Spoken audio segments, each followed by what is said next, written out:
Sir R. Raman, Ramanathan, sir, Speaker of the Day, presenting TechTalk powered by Usmania University.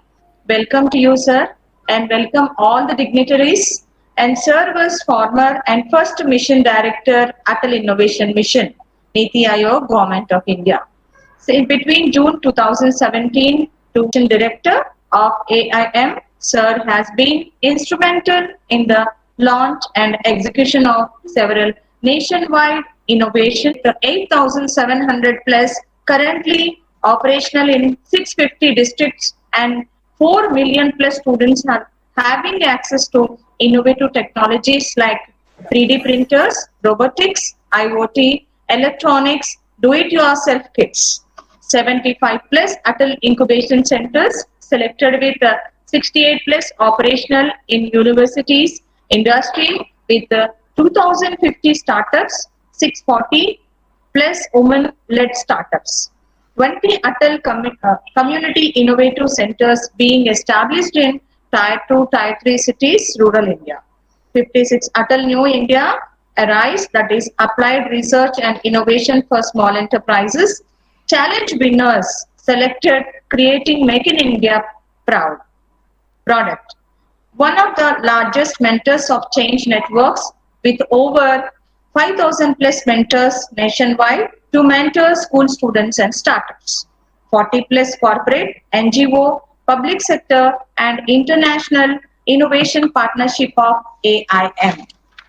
Sir was previously Managing Director and CEO of CMC Limited, a subsidiary of globally acclaimed Tata Consultancy Services. Under his leadership, CMC share price grew over 2100% between October 2001 to 2014. Its operating profits over 1,338%, leading to its successful amalgamation into TCS in 2015. Sir joined in TCS in 1981, graduating from IIT Mumbai in electrical engineering, played an instrumental role in growth of TCS.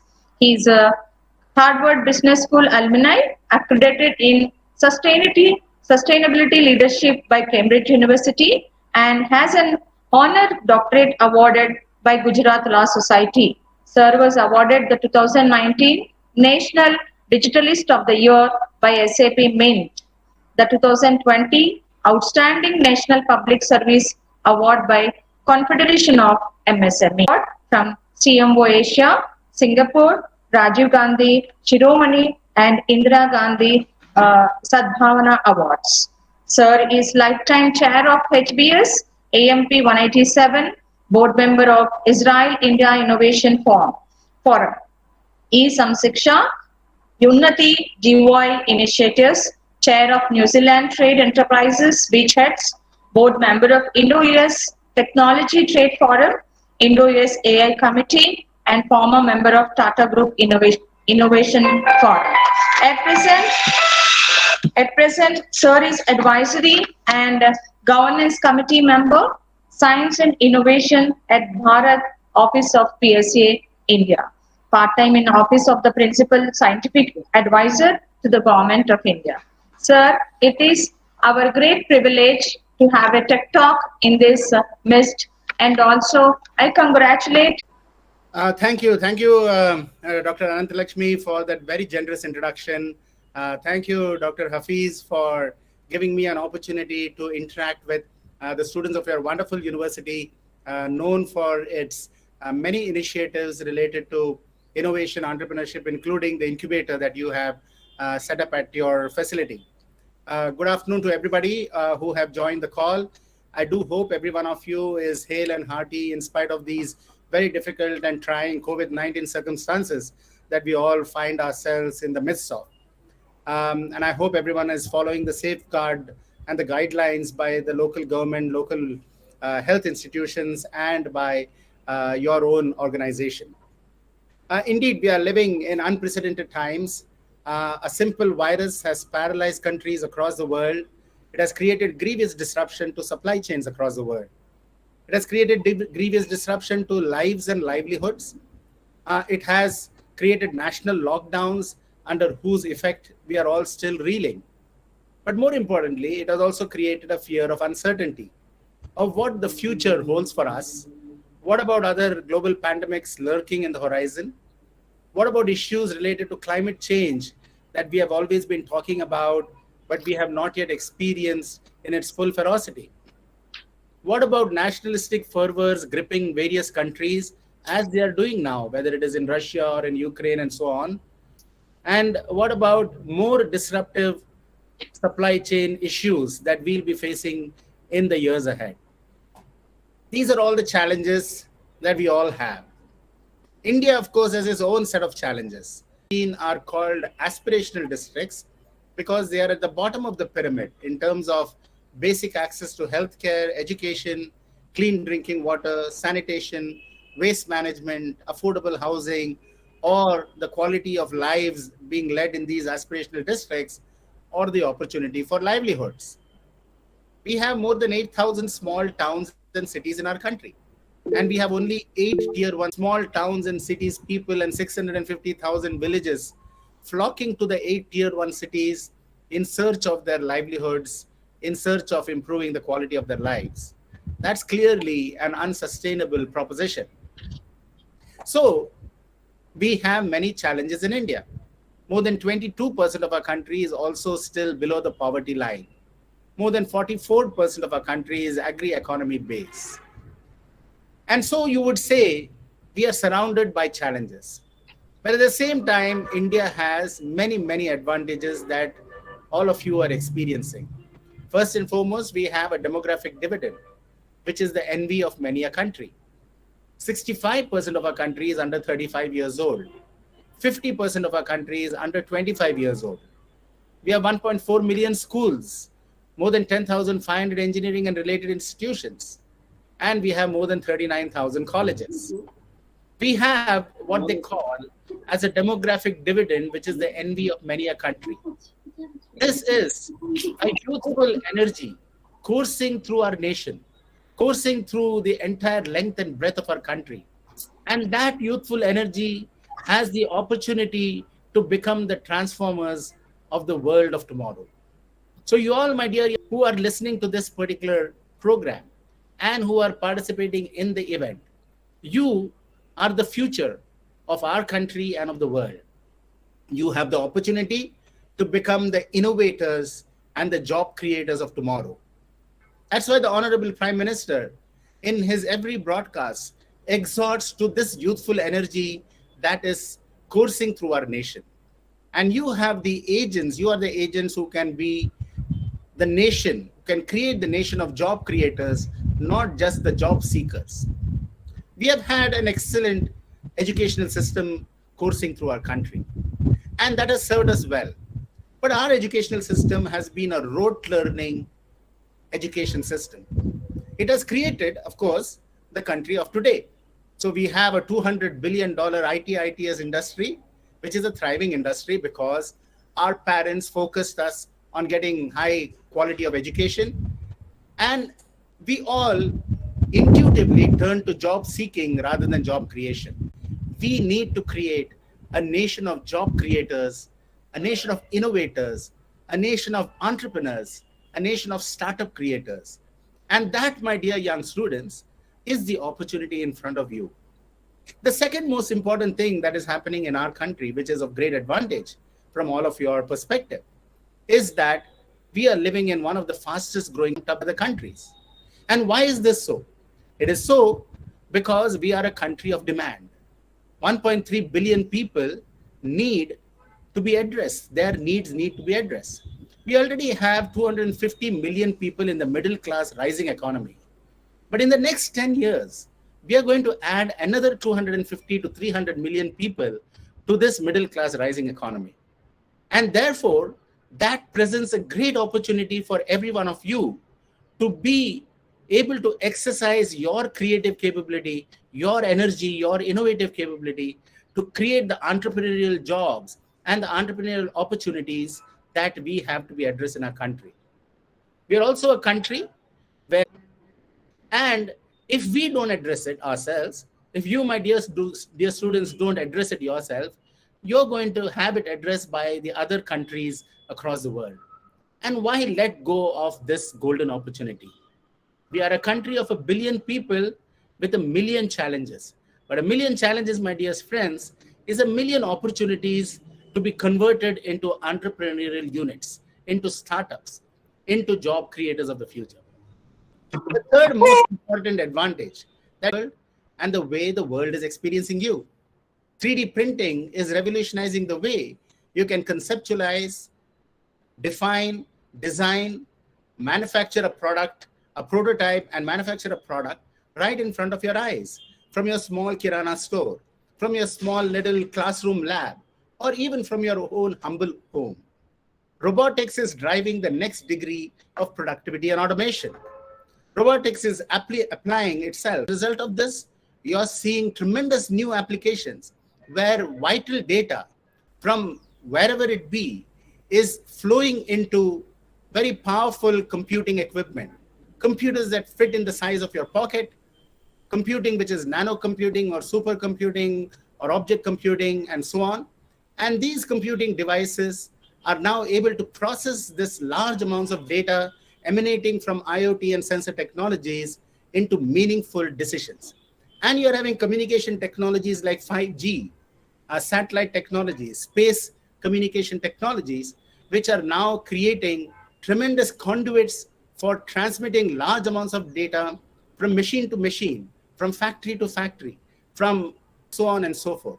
And therefore, this convergence, this tremendous convergence of advanced computing, advanced communication, advanced data processing, and big data analytics and data mining is making artificial intelligence a reality. You have technologies like AR and VR, augmented reality and virtual reality, which is enabling collaboration of projects across countries. You and somebody else from Israel or from the United States can co-innovate and co-design using AR and VR a particular project or a particular product right in front of your eyes in real time. That is why artificial intelligence is now making so much sense. Even when I was graduating from IIT in 1981, we talked about artificial intelligence, but it didn't make so much sense there because we didn't have this tremendous convergence of computing, communications, data processing, data communication technologies. And therefore, my dear students, technology is now enabling you to reimagine a world where you are solving problems, new problems that you were not able to solve before, or a world where you are solving existing problems which have not been solved optimally. And now you have the chance to reimagine a new solution, leverage there across the country or across the world. So now with these three very big advantages that India has, a fast-growing economy, a demographic dividend that I talked about, this provides you the perfect ingredient, the perfect platform for you to be able to unleash your imagination, your creativity, and your innovativeness to create and promote an ecosystem of innovation. Important role. They play an important role by giving you access to some of the finest researchers and facilities and technologists from the university. They also create the infrastructure for you to be able to, on a shared basis, share costly infrastructure which otherwise a startup would not be able to have. And they provide the access to the business specialists, domain specialists, and mentoring networks that they're all connected. Now we at the Atal Innovation Mission created an atmosphere where all these incubators connect to each other so that the benefits of resources available in another incubator is also have an entrepreneurial mindset, a problem-solving innovative mindset. Whether you go for a job or whether you become a job creator, you are able to apply that entrepreneurial thinking in everything that you do. And that adds value to the work that you do in your professional workplace. You see, I remember many times I joined TCS in 81, and TCS was a small 400-person organization. Today, it is a giant with 500,000 people. And I'm very happy that I've been part of that journey of creating that organization, which has become one of the top organizations in the world. But that journey happens when everyone has an entrepreneurial mindset, a mindset where they say, we can expand, we can add value, we can innovate, we can create, We can go to places which we have not gone before and make an impact for the rest of the world. That spirit is what is captured in that entrepreneurial spirit. And therefore, my dear young student, the world was struggling. We created 60 unicorns. We have more than 80 unicorns today in our country. Isn't that amazing? That shows the innovative DNA in our country.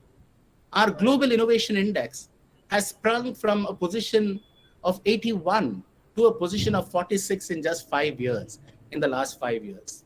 It is my belief, personal belief, and it's my personal conviction that we will jump to a global innovation index of top 10 in the next 10 years. And why do I say this with all this confidence? Because as I travel around the country and I see what is happening in our incubators, in our startups, in the tinkering labs, I can see young students from grade 6 or grade 8 creating solar panel, IoT-based irrigation management system from the small town of Salem. I see in the town of Sikkim, robotic waste management separators being created by young students in grade 9 to grade 10. Now, if all of that is happening in our country at that age, imagine within the next 10 years as these students come into the universities and as you go into the industry, what possible impact we can have. You see, the great Abdul Kalam, whom I had the opportunity to meet a couple of times at CMC, and who appreciated whatever was going on in the world of innovation of CMC, he said, dream big and you will achieve great things. Dream small and you will be limited by your own dreams. And he came from the small, humble town of Rameshwaram, a town known more for its fishing boats than for its universities, a town more known for its temples than for its schools or colleges. And from this town, sitting on a fishing boat, he dreamt of becoming a pilot. He, of course, didn't become a pilot, but he became one of the finest scientists India has ever seen. And he rose on to become one of the finest human beings gracing this planet as the president of our country. Now, when a person like Abdul Kalam can come from a small, humble town of Rameshwaram where there is no such facility and no such infrastructure, imagine all of you coming from this very rich university of Osmania, surrounded by industry, surrounded by an emerging Silicon Valley, what impact you can do to our country. You see, India has never lacked for great innovators, great scientists, great engineers, great doctors, and great artists or great philosophers. We have always had that in plenty. After all, we are a 5,000 year plus civilization, and innovation, creativity has been in the DNA of our country. But more importantly, our Indians, when they go abroad, they flower and blossom to their full potential because of an ecosystem of innovation and entrepreneurship that is available.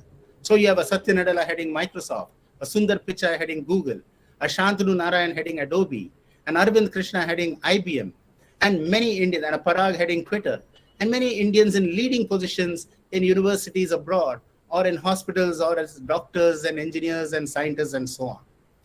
They rise to their full potential when we have an ecosystem of innovation and entrepreneurship empowering them.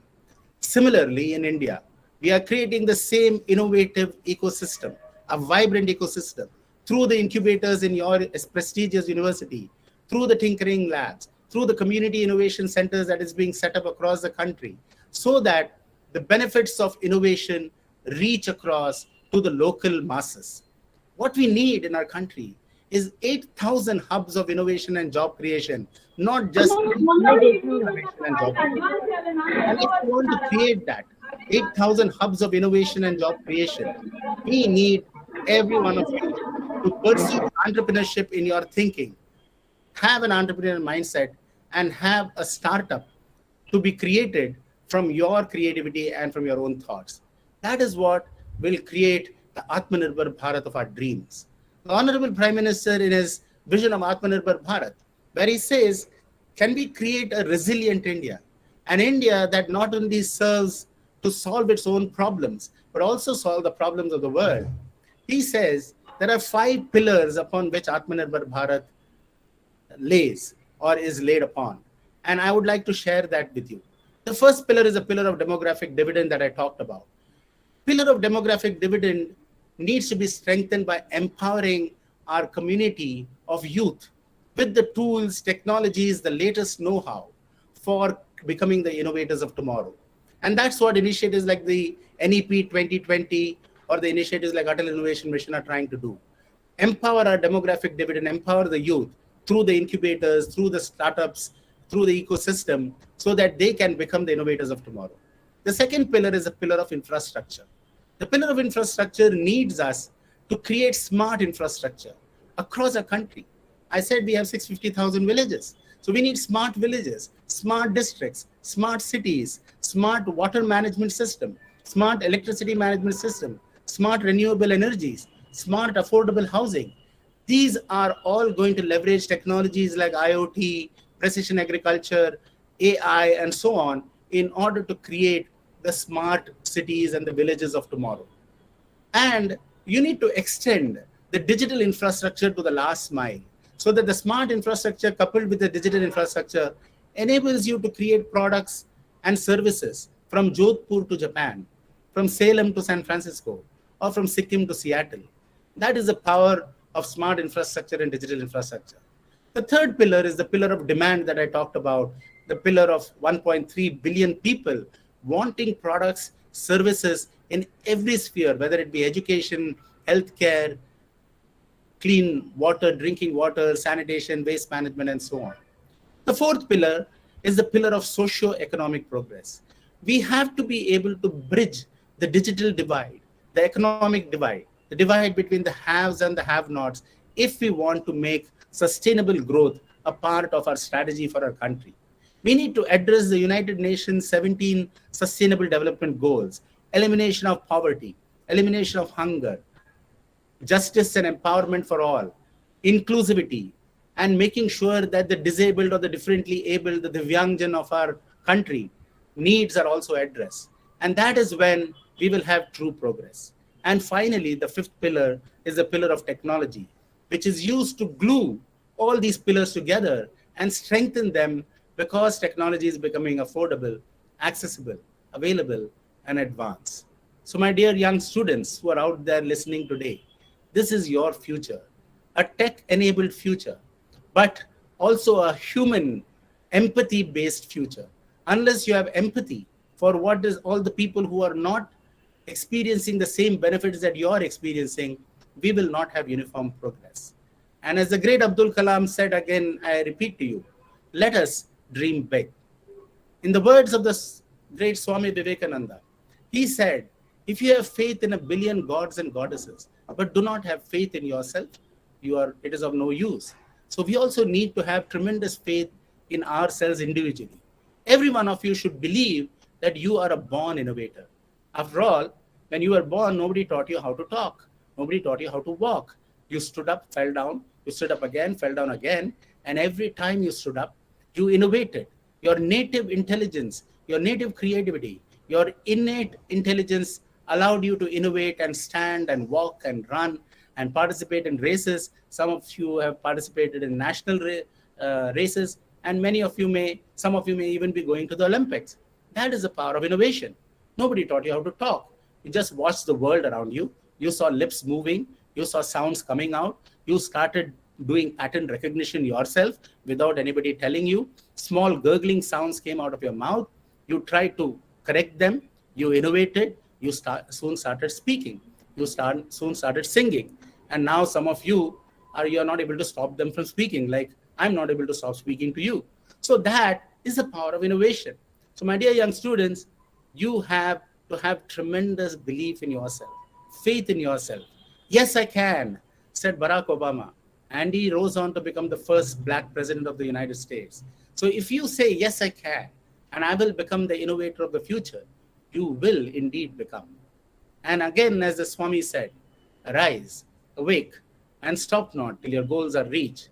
Can I request you, therefore, arise to the challenges, but more importantly, the opportunities that every one of you have in this world of ours.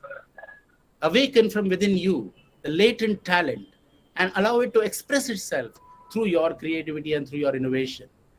And let us stop not till the Atmanirbhar Bharat goals of India and the United Nations Sustainable Development Goals for the world are reached. Thank you so much for giving me a chance to share a few thoughts on this occasion.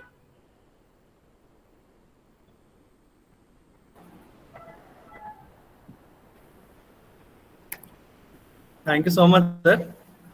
Now I request the participants, if you have any questions, you can please ask. Good afternoon, sir. Thank you so much for encouraging everyone. And this is Shivani Kirtana, incubated in Lords Institute. So, sir, if I would have 3 lakhs of my savings, how do I make it to 300 crores? Yeah, first you should have a good idea. There's a lot of things in the word startup. The word startup, if you look at the S, it means, do you have a great solution for a problem that is there in front of you and which has not been solved before, and which has been solved suboptimally, and do you have an innovation that's going to address that particular problem? The second is, the solution has to be scalable and sustainable. If it is not a scalable solution, not a sustainable solution, your 3 lakhs cannot become into 300 crores. The third is to leverage technology and have a great team to be able to support your growth. Teams, when there is a saying, dreams work when teams work together. And unless you have a good team which is complementing each other, sometimes the startup creator thinks he can do everything or she can do everything. And that's the biggest mistake you make. In today's world, innovation is team effort. And therefore, you have to have a great team.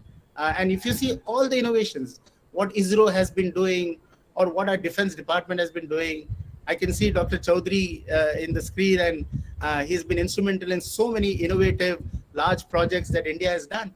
That requires great teams to work together, not just from within your department, but even from outside. The third thing is you need agility. You may have ability, but if you don't have agility, then you will not be able to address the demands of our time. It's a very competitive world out there. Your idea is also somebody else's idea, and somebody else can beat you to it if you do not have that agility. The fourth thing is you need to re-engineer your product again and again and again, or your service.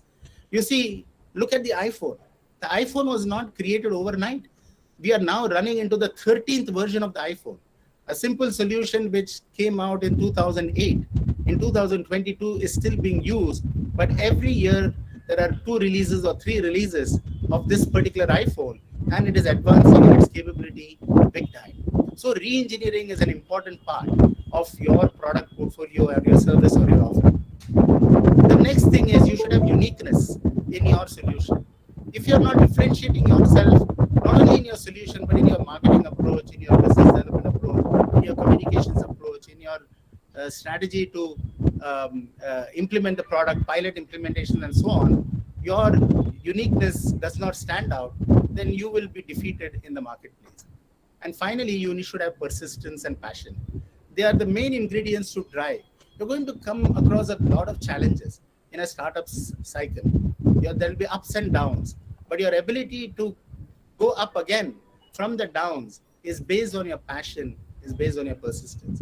If you have all of this, why from 3 lakhs to 300 crores, it can go to 3 billion. So all the very best. Thank you so much, sir. We are heading towards a solution for visual impairment, as well as open our own online clothing store, and also build a multiplex complex. Very good, very Thank good. you so All the much. very best. And feel free to reach across to me if you need any particular help in anything. Sure, sir. Thank you so much. Thank you for your word. Can I say some words, Basha? Sure.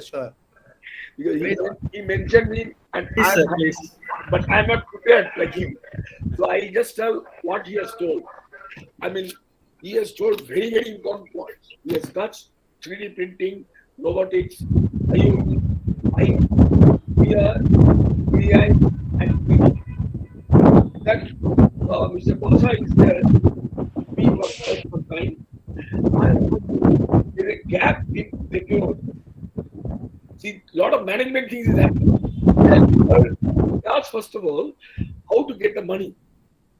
I'll ask how to get the technology. You cannot get the technology, you cannot dream of money. Please, first of all, settle the technology. Now, take up what I should focus what team or experience to find out. Now, this decade, I find something new has come into my mind. My mind of all of you. This biology and pharma, I never thought it will become so important subject. So I am pushing with Bhasha in many places, system engineering and technology at the top. Unless your incubators, they are aware of what is system, please mind my language, engineering and technology. Technology is the difficult part. That's what US is hiding from us. We are able to supply in the missile system all designs, but the sources of many electronics we do not have. Suppose if you want a laser system to work, the laser generator should be there. So if Bhasha is setting up a nice system, he should first of all address those source systems. With that one I have taken up. I've seen how much time it takes. That is millimetric wave source. So millimetric wave source, students of electronics, everybody should know, it is nothing but an impact diode. Impact diode is a fundamental thing. Nobody is having impact diode making capability in India. And we are now set up a laboratory in poor West Bengal. After 10 years, this is what is Kalam's vision. Kalam told me, Yogiri, tell me, what is the strength of Calcutta University?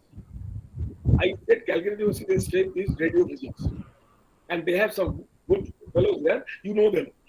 I told them, but I am more of an application man. No, you see, your source is required. So we identified somebody and the lab is on. I can't tell the details. In a place, Badipur, industrial hub, I went, I was not able to control myself. But at least that lady whom I met, the doctor, lady who asked how to get money, you please find out a technology. Then we'll give you money. Sir will give you money. Bhasha will arrange the money. You first of all identify which is the technology you should adapt. My suggestion is categorize yourself. You can't do everything. I know one millimetric wave source of impact diode to make, already I have spent 150 crores just to get the land. West Bengal government get free. Mind it, we went to 3 governments. Left front government, then our luckily Pranab Mukherjee was there in between, and again Mamta ji. At least here is industrial minister Amit Mitra is basically a finance person. He pushed with me and Kalam is the originator. What I mean, like that, you please categorize yourself. So I don't want to extend my talk. I say please and together. There is no difference in this subject. That should be one part of system engineering. Another part should be mechanical, computers, mechanical and your civil propulsion, this thing. Third one is a great thing, that bio and pharma. Somehow doctors, they are only, sorry if there is doctors there, they're only taking money and doing operation throughout the world. Sir, I'm sorry to all doctors. I will say 90% are doing that. And pharmacy, they're only publishing paper. Sir, in publishing paper, I always admire. You should, I challenge nobody can publish 10 papers in a year. Then he's not doing the work. You can publish maximum 1 paper. You should attempt for that. But that is next, something which you are workable. So to make working, please find out in these areas one identified element, get the funding, Bhasha should help, but identify that we should get the task to Mr. Bhasha, Osmania University, I am also here, I support you, I get the support from all others, and also will be there, we'll share among ourselves, we'll see what we can do, how to, you first of all arrange a meeting, not for money. First thing is arrange a meeting, what are the technologies you should course from. Please take it as an application. We are not here. And I do not want to do some open-end research. There should be a product, as Dr. Kalam has told, we should imagine. It should lead to the I will give you a concrete example. Laser is one of the important things for us. Now, laser gyroscope, we have to go. Dr. Kalam said, let us complete the one first. I am happy to say we are making laser gyros in RCI ourselves. We are not dependent on anybody. But we have taken help of some specialists whenever it is possible. Please learn from the Chinese. Don't hate them, how they have grown. When Americans are going in this area, Chinese have captured the complete pharmaceutical side. Without their things, we cannot survive. All the things. It's good, sir. Let them be selfish. We also should be selfish. First of all, I should see my own country. I should identify an area where we can go. So please teach the students, lead them, sir. At least when Basha is there, Osman University, such a nice campus is there, give them peace and do that. Whenever it is required, I am there, I will be there. That's all. Thank you so much, sir. Now request other participants, if you have any questions, you can please ask to our today's speaker.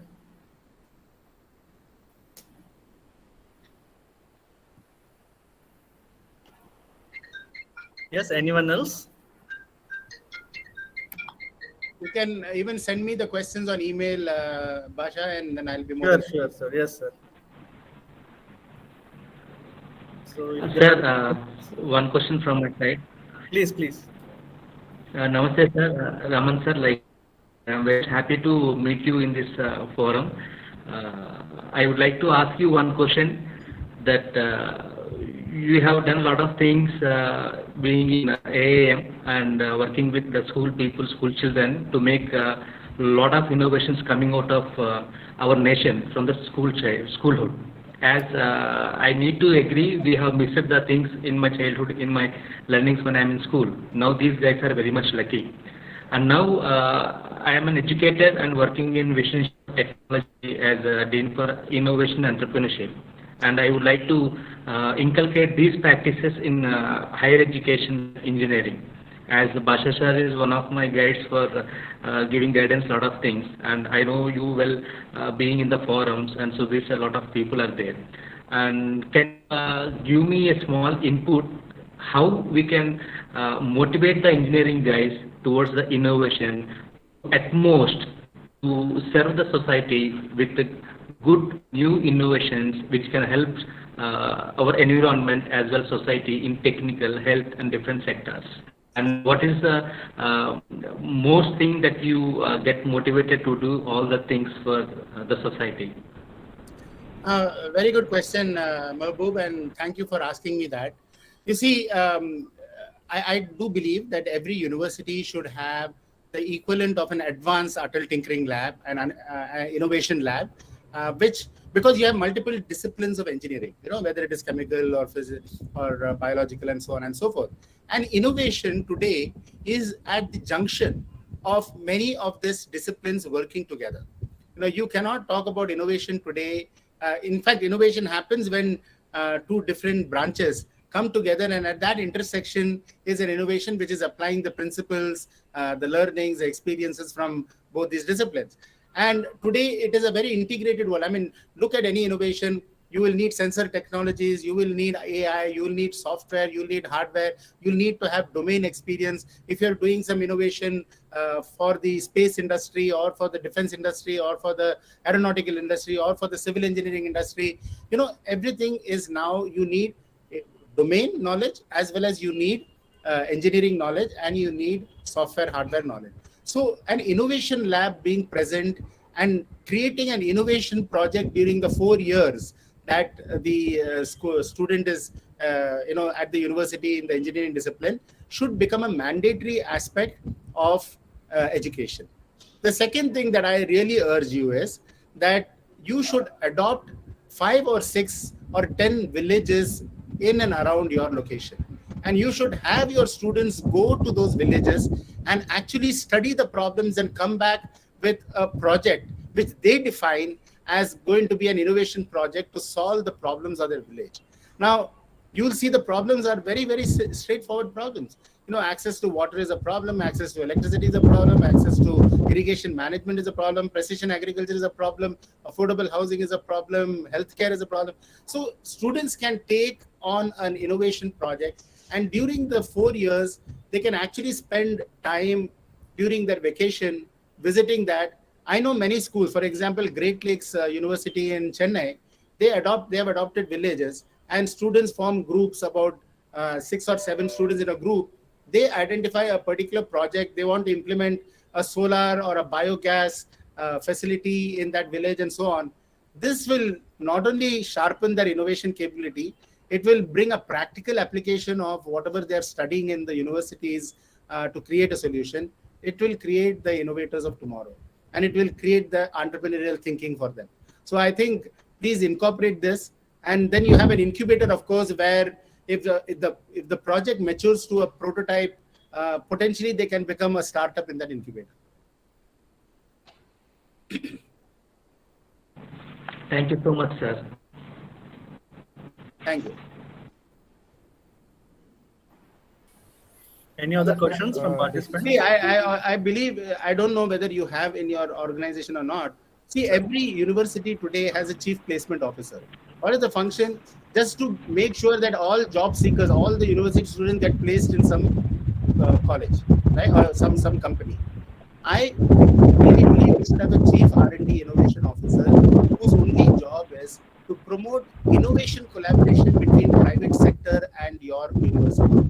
You should not just be looking for the placement and say get the job, and the university becomes very proud. I've got 100% placement record. You only created 100% job seekers. Can you create 20% of them as potential job creators? That will be possible when you have a chief R&D innovation officer in every university, and who liaises with the private sector. A TCS comes, they say, can you help us define innovation projects for our students?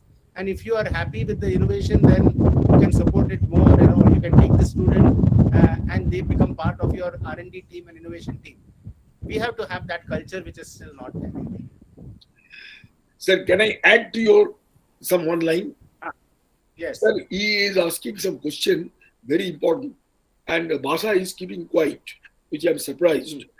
I think, first of all, you please get some working system. Okay, identify. Say, if you make working system, then please add me if I missed something. It should be natural system with the natural resources. It should be consumer system. It should be industrial system, agricultural system, and medical and biological. Categorize this.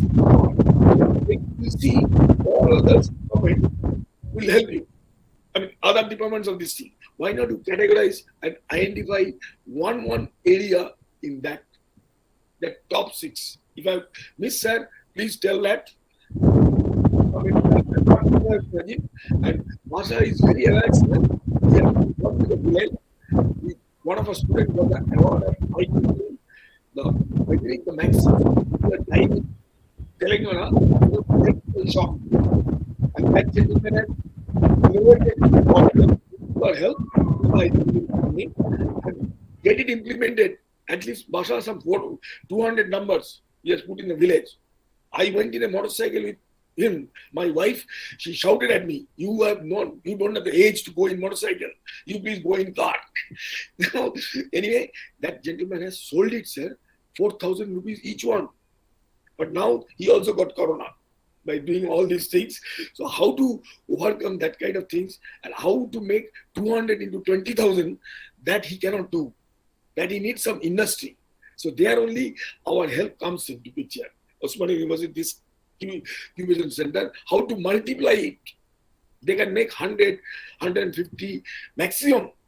You can't make that 1,000 system and all. For that, you need a bigger infrastructure. You need to have the help of Niti Aayog or somebody, some company directly. That's what I want to say. But please, first of all, identify and write to Sir, write to Basha. You can give a copy to me also. That's what I suggest. So let us not talk in open loop. Let us talk and select subject.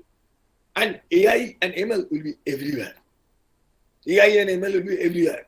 Robotics, IoT, Without that, he has mentioned all the points. They are all required. All of us should know it. That's all. Thank you so much, sir. So if you have no more questions, then I think we can close the today's session. Sir, Yeah, sir, Rohan. I have a small question, sir. Ramanan, sir. Sir, what should be the purpose of innovation, sir? Because from what I have understood is that innovation always prevails the evolution.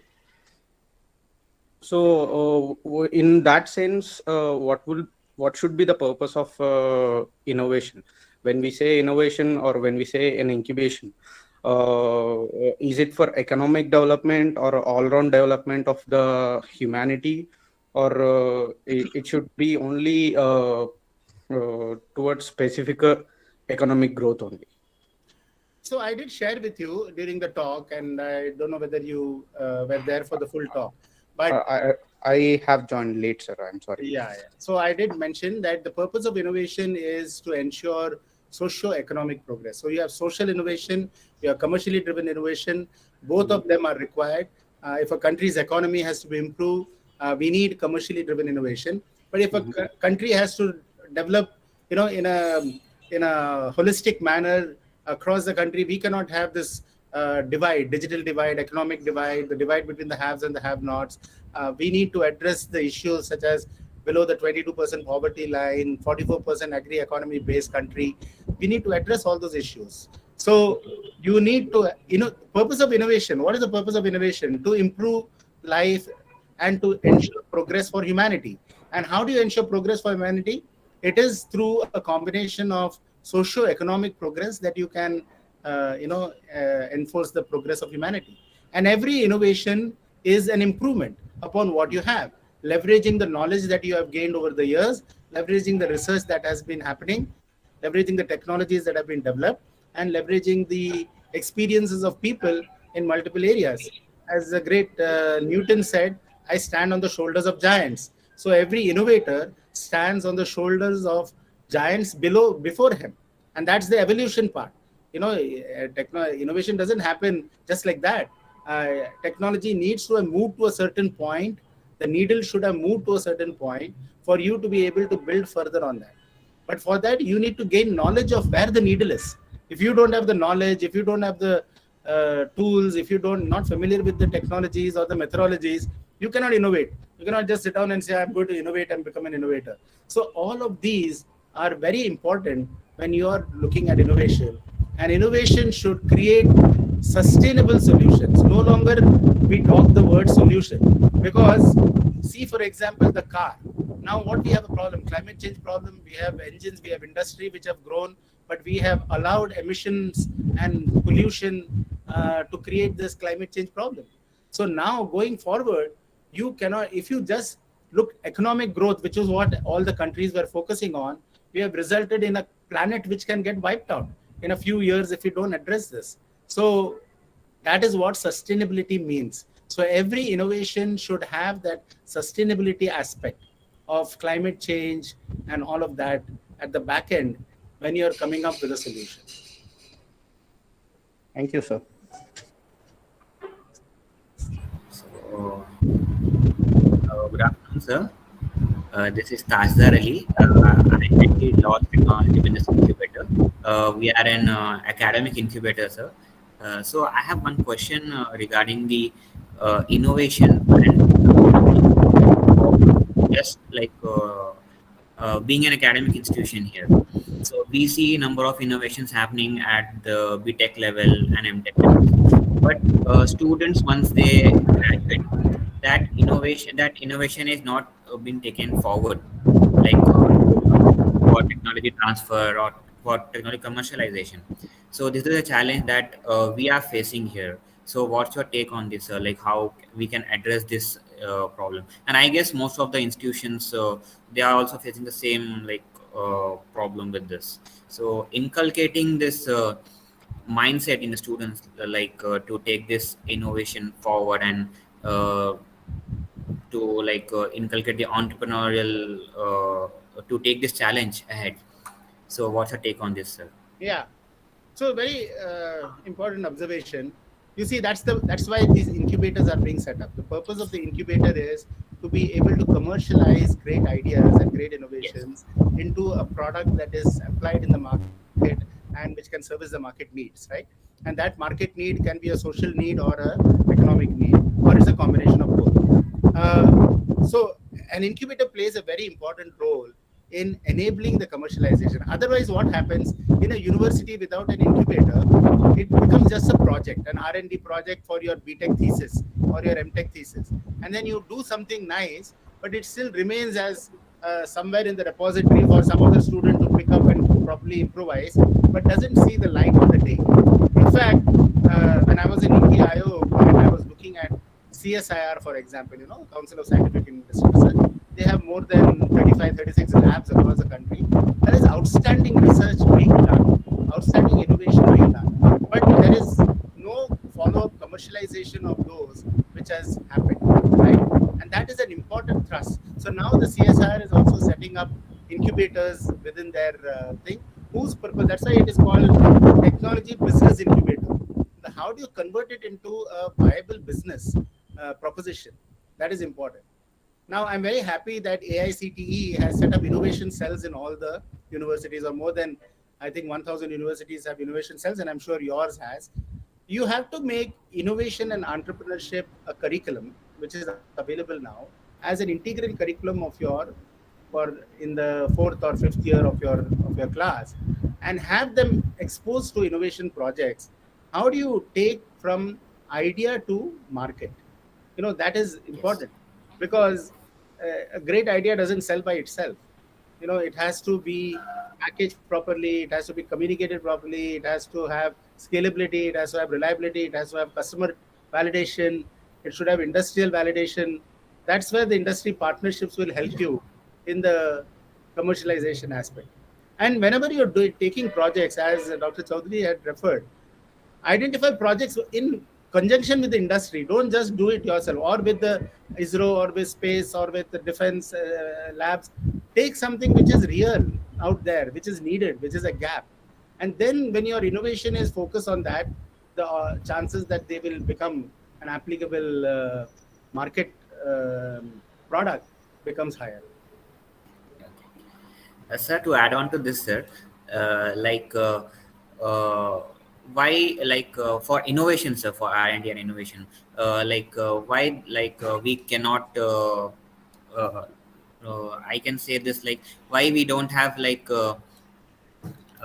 interaction with the corporates as well to develop the technology, which is the need of the society here. For this. You should have. Can we?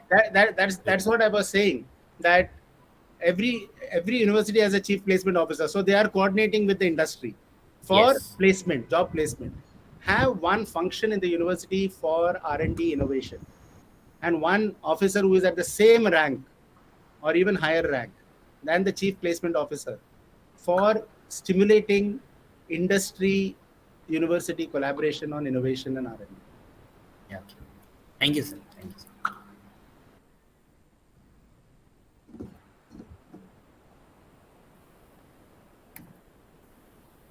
I think everybody is waiting to go for lunch. So it's already 1 hour. There's only so much food for thought you can give. Afterwards, you have to satisfy the stomach. Correct. So let me once again thank our today's guest, Ramanan sir. So on behalf of Osmania University and Osmania Technology Business Incubator and all the affiliated colleges of Osmania University who have participated today. So once again, thank you, sir, for your valuable time. I'm sure all of us have got motivated by your good words, and I'm sure they will take things forward and come up with innovations and develop new technologies. So with this, I once again thank you all, and have a nice day. Thank you. Thank you so much for the opportunity given. It's been wonderful to interact with the students. And I look forward to an opportunity of visiting your university and spending some time there. Welcome, sir. All the young students. Yeah. Thank you. Thank you, Ramanan sir, and thank you, Dr. Hafiz Pasha. I congratulate Mr. Parthasarathi for taking such a great initiative. Thank you. Thank you.